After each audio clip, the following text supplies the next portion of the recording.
One of my favorite things about this World Cup this year is seeing every European who said something negative, said something bad about the venues, the stadiums in the US before the World Cup started.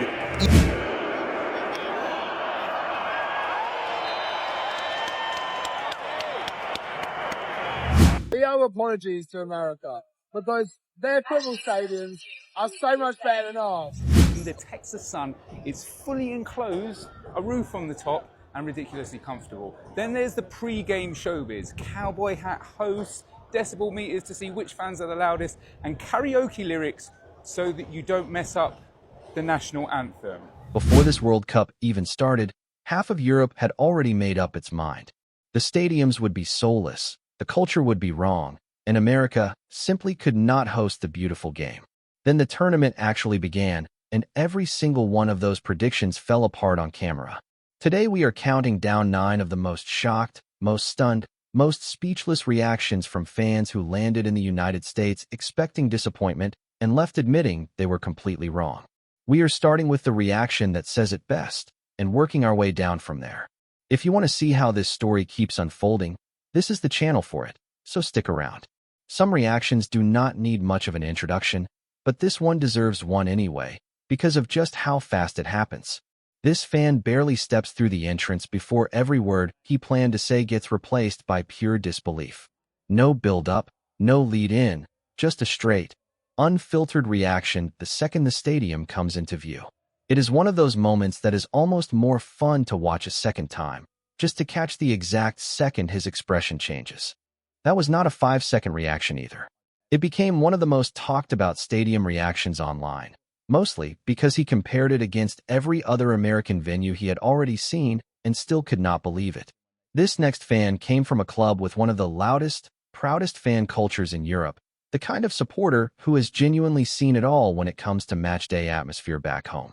He walked in expecting to rank this experience somewhere in the middle, maybe good, maybe forgettable. Instead, he ended up comparing it directly to his own club and admitting, almost reluctantly, that America had somehow gone further. That kind of comparison from someone who does not impress easily is exactly why this reaction stands out. Now, if you are still here enjoying this one, do us a favor. Drop a comment telling us which reaction has surprised you the most so far, or which stadium you think you would want to visit yourself. And if nobody has told you yet, this channel is where we collect these moments, so hit that subscribe button, because it only gets better from here. Some fans do not just react to the stadium. They take you through the entire experience piece by piece, almost like they are trying to convince the camera as much as themselves. This next clip walks through everything: the roof overhead, the air conditioning cutting through the heat outside, the screen above the pitch that is somehow bigger than the game itself, and the pre-match showbiz that feels more like a concert than a football match. It is less of a reaction and more of a full tour of just how different this experience really is. American stadiums are next level. I've waited until the end of the England game to show you this. There's a roof above my head, there's air conditioning units, it's 35 degrees outside and you wouldn't even know in here. The roof even opens and closes. I feel like this should have been the venue for the World Cup final, because this stadium is on another level. I'm not sure which is better between the one in here in Atlanta or the one in Dallas, but I can't stop thinking about how good these venues are. A different fan, sitting in a different city entirely, ended up doing something nobody expected, comparing 2 American stadiums against each other like he was choosing between 2 5-star hotels. He could not settle on which one impressed him more, and spent the whole clip going back and forth, clearly still processing what he had just experienced under a roof that opens and closes on command. What is it actually like inside these US World Cup stadiums? I am at the AT&T Stadium in Dallas for England versus Croatia, and it's a totally different world. First off, no squinting. In the Texas sun, it's fully enclosed, a roof on the top, and ridiculously comfortable. Then there's the pre-game showbiz, cowboy hat hosts, decibel meters to see which fans are the loudest, and karaoke lyrics so that you don't mess up the national anthem. And we need to talk about the big screen because it is bigger than the penalty area. Honestly, it's hard to watch the actual pitch when Harry Kane's face is appearing like 50 feet wide right above you. Now, the vibe is wild. The halftime show has cowboy cheerleaders and sponsored ads and hydration breaks that turn into 80,000 people singing Mr. Brightside. After an England win, a massive sing-along of Sweet Caroline, and it's back into the Texas heat for barbecue, cold beer, pure American razzmatazz. Atmosphere is where a lot of European fans expected America to fall short the hardest, assuming that without decades of football culture, the crowd noise simply would not compare. This interview breaks that assumption apart completely, as two fans walk through exactly who in the crowd brought the loudest energy, and the answer surprised even them.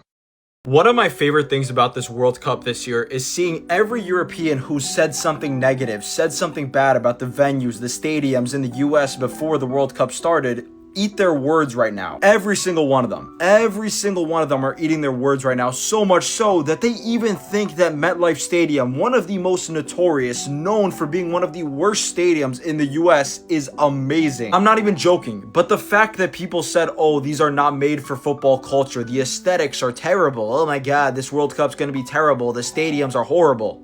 You're eating your words now, everybody. Not only have the venues been amazing, not only have they been packed for the most part, filled to the brim, but the presentations on the pitch are so nostalgic, so beautiful. God knows how many comments I saw like this, how many tweets I saw like this before the World Cup started, which are that the US have a horrible aesthetic, all the stadiums. Now everybody can't get enough of them, can't get enough of how beautiful they are, how many fans are coming out, how the support is, how beautiful everything has been so far. Brazil versus Morocco yesterday at MetLife Stadium was packed to the brim and looked fantastic the entire match. You were not lied to about the United States. No one ever lied to you. No one ever said anything different. You made these preconceived notions in your mind about our stadiums because of what you see in the news, because of everything you see about the United States. Everyone automatically loves to hate on the United States. Everyone automatically did hate on the United States before the World Cup, but now that view is changing 3 days in.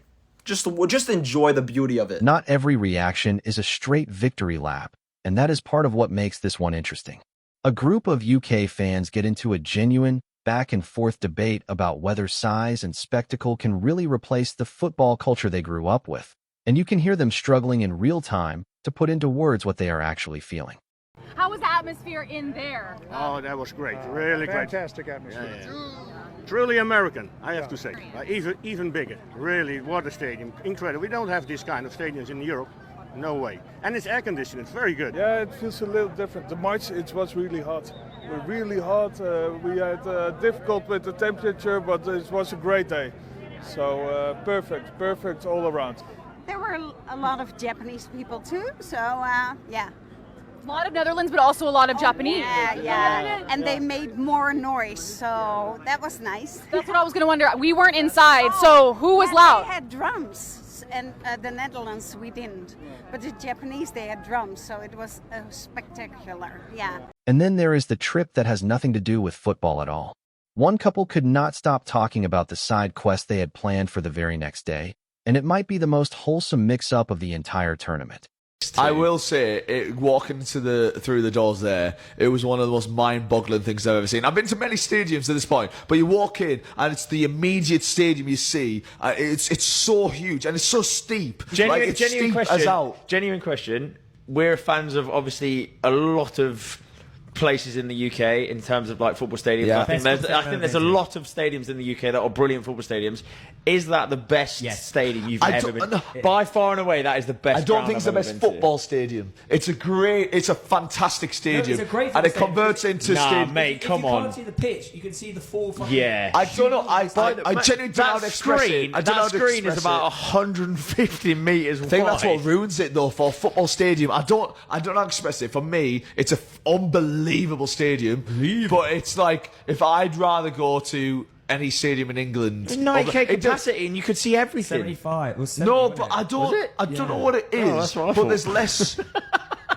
there's less. I don't know. It's great. Say, but it's Lewis Bowden hating. We will close things out with a reaction that needs almost no setup. Just one number that says everything about how differently people are seeing America right now. We are enjoying America so much since we have arrived. It is an amazing country. Tomorrow they are taking us to a nature preserve for owls, a place called Hooters. and we're looking forward to the trip very, very much. We're very much into nature, so this is going to be exciting for us. Fans who came in with their minds already made up and left admitting they had it completely wrong. If this changed how you see the World Cup being hosted here, let us know which reaction hit hardest for you in the comments. And if you want more of these before the tournament wraps up, make sure you are subscribed, because there are plenty more surprises still coming.